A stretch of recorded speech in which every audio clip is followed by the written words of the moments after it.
Shalom, apa kabarnya Bapak Ibu, saudara-saudara yang terkasih dalam Tuhan Yesus?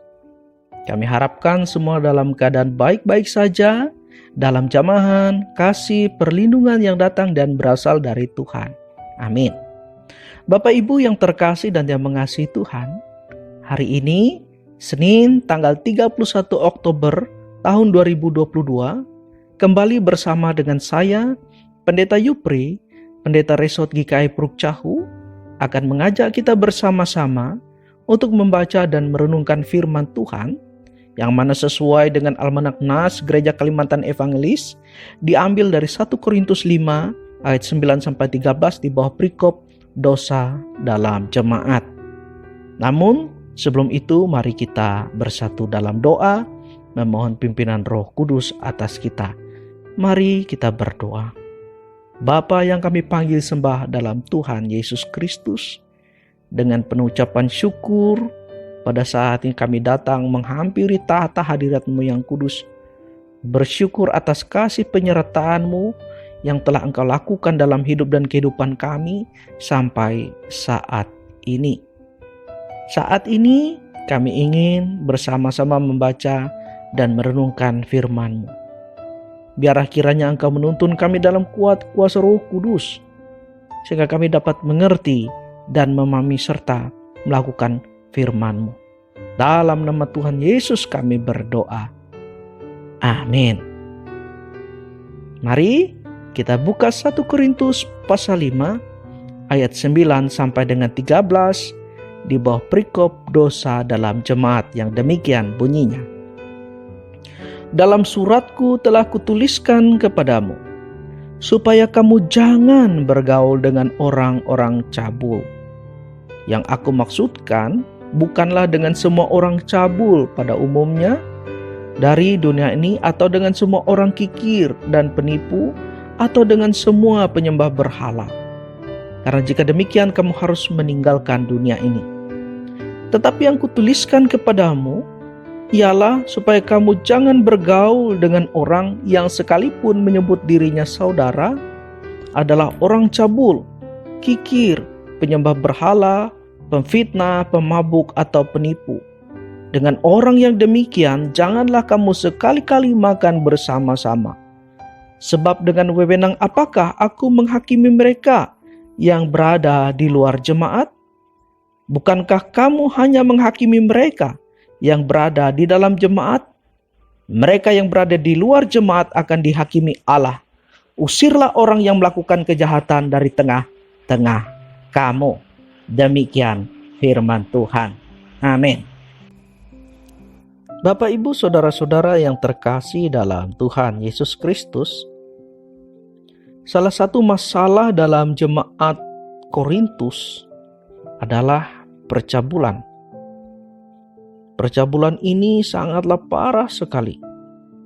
Sehingga Rasul Paulus dalam 2 Korintus 5 ayat 1 mengatakan bahwa perbuatan itu tidak terdapat dalam bangsa-bangsa yang tidak mengenal Allah, di mana ada yang sampai hidup dengan istri ayahnya. Sangat-sangat menyedihkan sekali, saudara-saudara. Dan dalam nas kita hari ini, Rasul Paulus meminta agar jemaat jangan bergaul dengan anggota jemaat yang melakukan hal tersebut. Kenapa? Yaitu agar mereka ini tidak menjangkiti anggota jemaat yang lain. Dalam ayat terdahulu, tetapi masih dalam perikop ini, yaitu 1 Korintus 5 ayat 6-7, Paulus mengatakan, "Tidak tahukah kamu bahwa sedikit ragi menghamiri seluruh adonan? Buanglah ragi yang lama itu, supaya kamu menjadi adonan yang baru."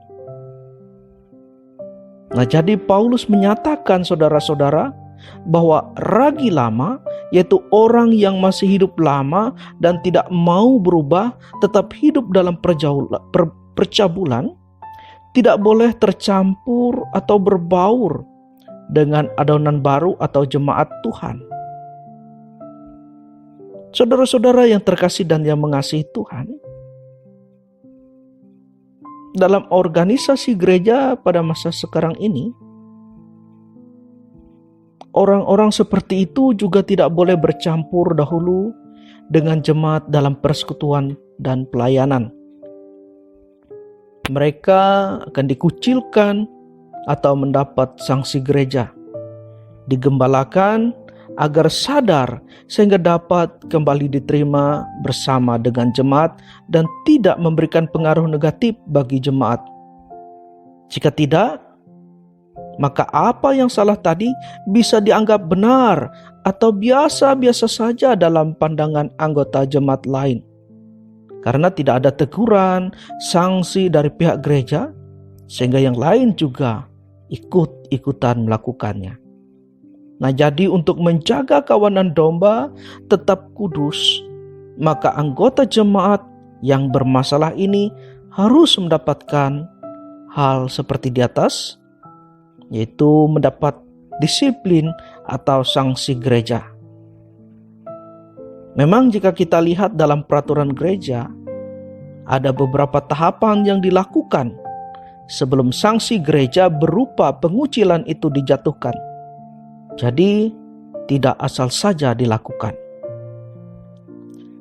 Selain hal di atas dan kembali dalam nas kita tadi saudara-saudara, memang untuk menjaga hidup kudus, kita harus menjauhkan diri dari sumber atau pembuat dosa. Terlebih dari sesama anggota jemaat, orang Kristen yang berbuat dosa atau orang dekat kita. Kenapa saudara? Karena sangat kuat memberi pengaruhnya bagi kita karena masuk lewat, yaitu dari orang-orang yang kita kenal, dari sesama kita. Sehingga hal tersebut sedikit demi sedikit, cepat atau lambat akan mempengaruhi kehidupan keberimanan kita. Mungkin pada mulanya kita merasa tidak enak, risih, tetapi lama-kelamaan kita akan terbiasa dengan perbuatan dosa yang diperbuat oleh orang lain di dekat kita, sehingga kita akhirnya ikut-ikutan secara perlahan. Terlebih ketika kita lihat hal tersebut menyenangkan, menguntungkan, bahkan tidak ada efek jera sanksi yang didapat oleh pelaku. Oleh karena itu saudara-saudara, penting sekali siasat atau disiplin gereja diterapkan seperti yang Paulus nyatakan tadi, yaitu agar jemaat dipelihara dalam kekudusan. Perbuatan salah jika dilakukan oleh orang yang kita kenal, dan jika sering terjadi di sekitar kita, tentu cepat atau lambat bisa menjangkiti kita dan orang-orang yang ada di sekitar kita seperti penyakit menular. Jadi saudara-saudara yang terkasih dan yang mengasihi Tuhan, pergaulan yang salah dengan orang yang salah, bahkan kesalahan yang dilakukan oleh orang banyak, bisa membuat kita jadi ikut salah. Dan orang benar ketika tidak berbuat salah di lingkungan orang yang salah, justru kelihatan salah. Dan kesalahan yang dilakukan oleh orang banyak akan terasa wajar, biasa, bahkan benar. Jadi saudara, mari kita menjaga hidup kita. Di mana saja kita berada. Terlebih dari pergaulan yang salah, agar hidup kita berkenan kepada Tuhan. Amin. Mari kita bersatu dalam doa. Bapa yang kami panggil sembah dalam Tuhan Yesus Kristus, kami mengucap syukur dan berterima kasih karena kami boleh bersama-sama membaca dan merenungkan akan sabda firman. Biarlah kiranya Engkau menolong kami dalam langkah-langkah hidup kami, agar firman-Mu ini boleh tertanam kuat dan kiranya hidup kami menyenangkan hati Tuhan. Bapa dalam Tuhan Yesus, demikian juga pada saat ini hamba-Mu ingin berdoa bagi saudara-saudara yang mendengarkan akan renungan harian pada hari ini. Biar kiranya Engkau memberkati mereka di dalam hidup dan kehidupan mereka. Engkau mengaruniakan damai, sejahtera, sukacita, dan kebahagiaan. Engkau jauhkan daripada mereka celaka, mara bahaya, kuasa setan, iblis, kegelapan. Biar kiranya segenap pekerjaan usaha yang mereka lakukan pada hari ini boleh berhasil menghasilkan yang baik cukup untuk hidup mereka. Demikian juga ya Tuhan, pada saat kami ingin berdoa. Apabila pada saat ini mereka dalam keadaan sakit, Tuhan kiranya berkenan memberikan kesembuhan. Mereka yang bersedih, Tuhan memberikan penghiburan. Mereka yang berbeban berat, Tuhan berikan kelegaan.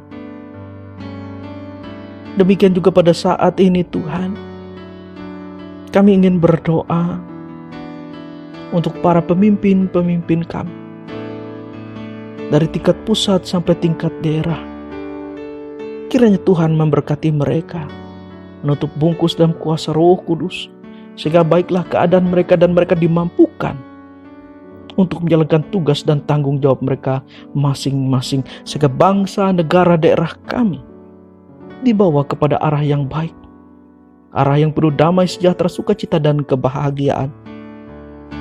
Bapa dalam Tuhan Yesus, demikian juga pada saat ini kami ingin berdoa untuk gereja-gereja Tuhan di mana saja berada.